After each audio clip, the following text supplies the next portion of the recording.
신율의 뉴스 정면 승부 3부 시작합니다. 오늘 3부 정면 인터뷰에서는 고려대학교 법학전문대학원 장영수 교수와 함께 민주당이 최근 발의하고 있는 탄핵, 검사에 대한 탄핵이죠. 그리고 대통령 탄핵 청원에 대한 청문회 개최 문제, 이러한 것들을 한번 생각해 보도록 하겠습니다. 말씀드린 대로 고려대학교 법학전문대학원 장영수 교수 전화 연결되어 있습니다. 교수님 안녕하세요. 예, 안녕하십니까? 예, 지금 그 현직 검사 4명에 대한 탄핵 소추안이 발의가 된 거죠, 지금, 그죠? 지금 발의가 되었고 의결되지는 않은 상태입니다. 의결은 아직 안 됐는데 발의는 된 거죠, 그죠? 예, 맞습니다. 근데 이게 발의된 내용을 교수님께서 이렇게 보셨을 때 탄핵 사유 어떻게 평가하십니까? 저는 이런 식의 탄핵 사유는 기존의 이제 헌법재판소 판례나 이런 것을 비춰보더라도 적절한 탄핵 사유는 아니라고 보고 있습니다. 예. 예를 들어서 지금 안동환 검사 같은 경우에 있어서도 민주당에서 탄핵 소추를 했지만 헌법재판소 기각이 됐지 않습니까? 예. 이상민 장관도 마찬가지고요. 예.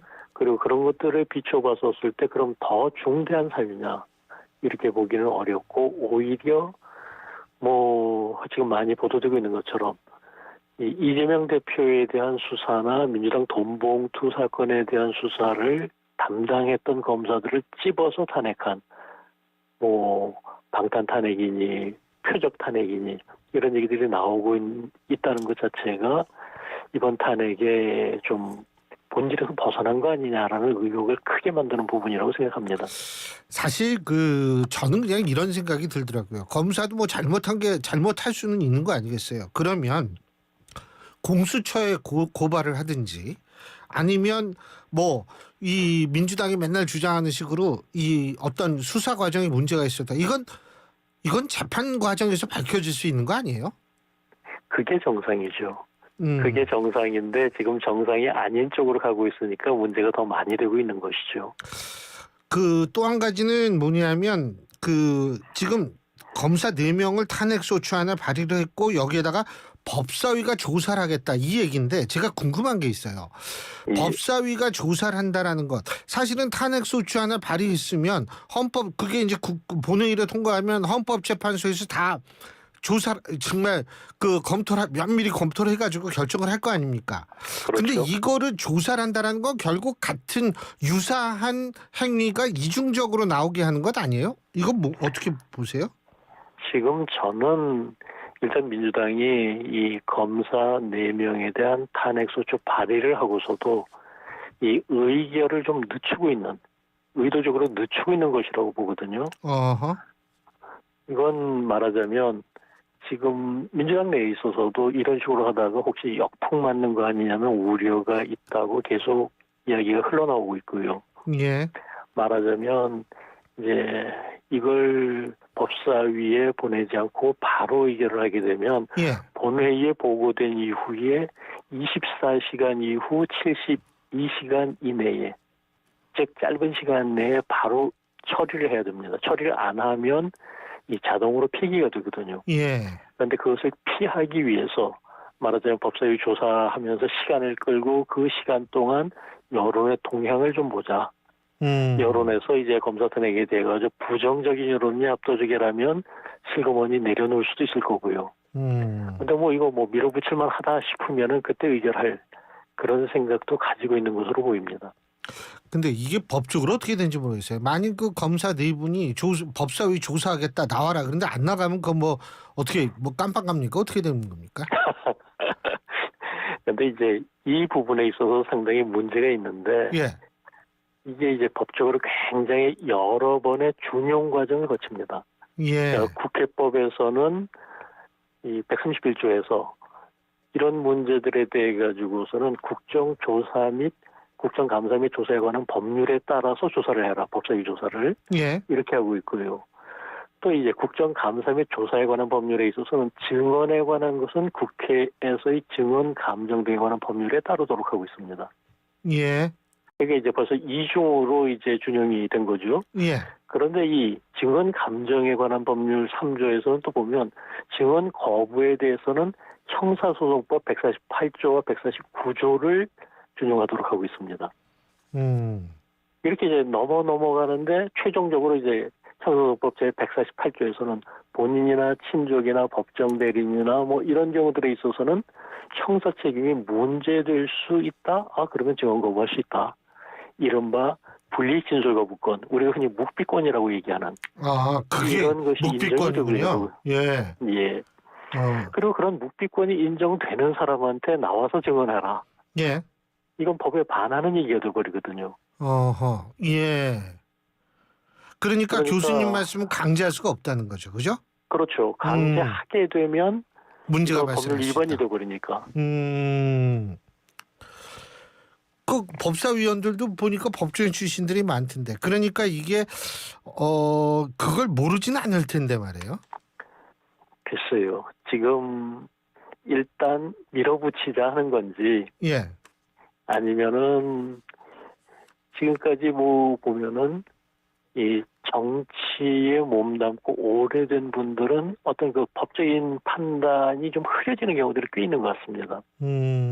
이분들이 이런 것들은 면밀하게 검토를 했어야 되는데 안 했을 수도 있다. 이런 생각도 듭니다. 근데 또 하나는 뭐냐면, 만일 조사가 이루어진다라고 가정을 했을 때 예. 지금 검사들이 출석을 합니다. 근데 지금 법사위는 2명의 의원이 이재명 전 대표의 변호인으로 활동을 했었거든요. 그건 제가 뭐 TV에서 많이 봐가지고, 많이 보신 분들이 또 언제 의원이 돼가지고 있더라고요. 근데 그렇게 됐는데, 이렇게 되면 그 사건 관련 검사와 변호사가 국회에서 만나가지고 오히려 역으로 변호사가 검사를 지금 취조하게 생긴 거 아니에요? 좀 어처구니 없는 일이 벌어지고 있는 건데, 문제는 현행법상으로는 이걸 갖다 어떻게 할 수 있는 방법은 없습니다. 다시 말하자면은 아까 말씀드린 것처럼 증언을 강제할 수는 없습니다. 하지만 조사 자체를 못하게 하지는 않거든요. 그랬었을 때 뭐 증언이 아닌 형태의 조사라면 가능한데, 이런 것을 이제 막으려면 둘 중에 하나가 되어야 될 겁니다. 하나는 이해충돌 방지법에 따라서 이거는 당신들 이해충돌 아니냐. 그게 이해충돌도 될 수 있군요. 그런데 이제 문제는 현행 이해충돌 방지법에서는 이 적용 범위를 상당히 좁게 보고 있습니다. 말하자면 직무 관련성 있는 사적 이해관계, 본인의 이제 재산 문제라든지 주식 문제라든지 뭐 이런 것들에 한정하고 있고, 이 사안 같은 경우는 적용이 안 됩니다. 그러다 보니까 이제 이해충돌 방지법은 있는데 이해충돌 방지법의 적용 대상으로 보기는 좀 어렵다. 이런 것이고요. 그리고 또 또 하나의 관점을 생각할 수 있는 것은, 예컨대 뭐 재판이나 혹은 징계나 이런 데서 이해관계가 있는 사람들이 이걸 판단하기는 좀 곤란하지 않습니까? 그래서 이런 법적 판단에 있어서는 이 재척, 기피, 회피라고 하는 것들이 있습니다. 재척이라고 하는 것은 일정한 요건에 되면 당연히 빠져야 되는 거고, 뭐 기피라고 하는 것은 상대 쪽에서 저 사람 곤란하니까 빼주세요 하는 거고, 회피는 본인 스스로가 이건 내가 좀 하기 부적절하니까 빠지겠다 하는 거고. 지금 이분들 같은 경우에 있어서는 내가 여기에서 조사를 하기에는 부적절하다라고 해서 빠져야 될, 이게 이제 뭐 재판이나 이런 거라면 재척 사유로서 가장 중시돼야 될 이런 정도 사안인데, 문제는 법사위 운영과 관련해 가지고 국회에 그런 규정이 없습니다. 이것도 이제 이 법의 미비라고 할 수 있겠죠.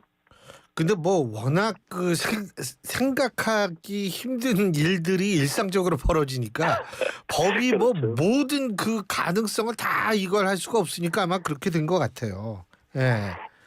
맞습니다. 그런데 아무튼 법이 그렇더라도 상식적으로 생각한다면, 이분들도 이제 법률 전문가들이고 변호사 출신이고 그렇다면 이건 내가 하기에 좀 부적절하다라고 스스로 빠지는 것은 아무 문제가 안 되는데, 지금 별로 그럴 것 같아 보이진 않는다는 거죠.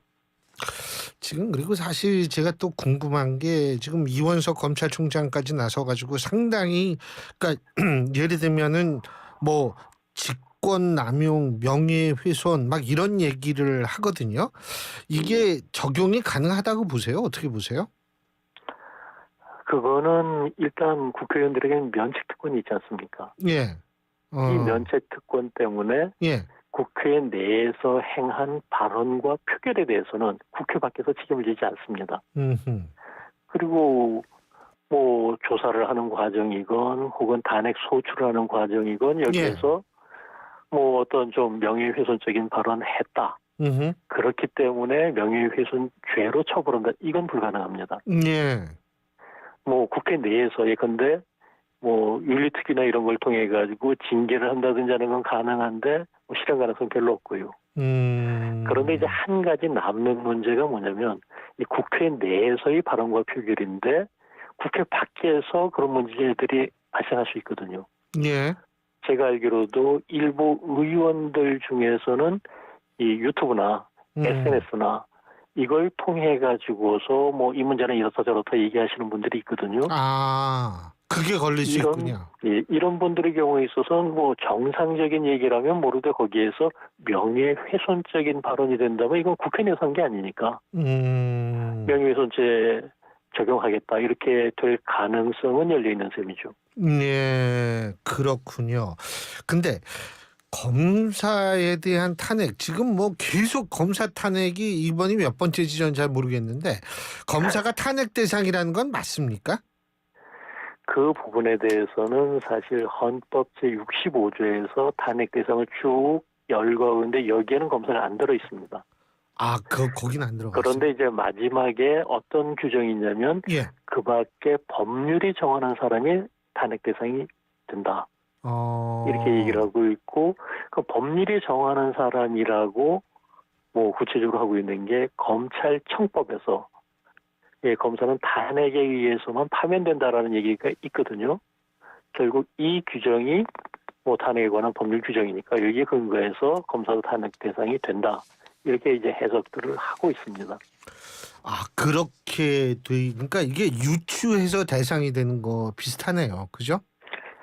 뭐 유추까지는 아니고 법률로서 이제 정하라고 했는데 법률이 간접적이긴 하지만 뭐 검사는 탄핵 대상이다 이렇게 정한 건 아니지만 아무튼 탄핵을 통해서 파면된다고 법률이 인정하고 있는 거 아니냐 이렇게 되는 거죠. 그렇군요. 아, 그게 또 이렇게 딱 이 규정대로 돼 있는 그런 헌법 조항이 있군요.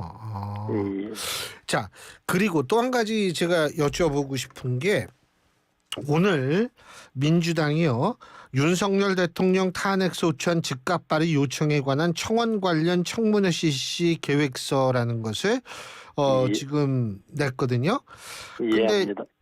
근데 이거 뭐 이렇게 할 수 있는 게 이게 이렇게 하는 게 위법은 아니겠죠?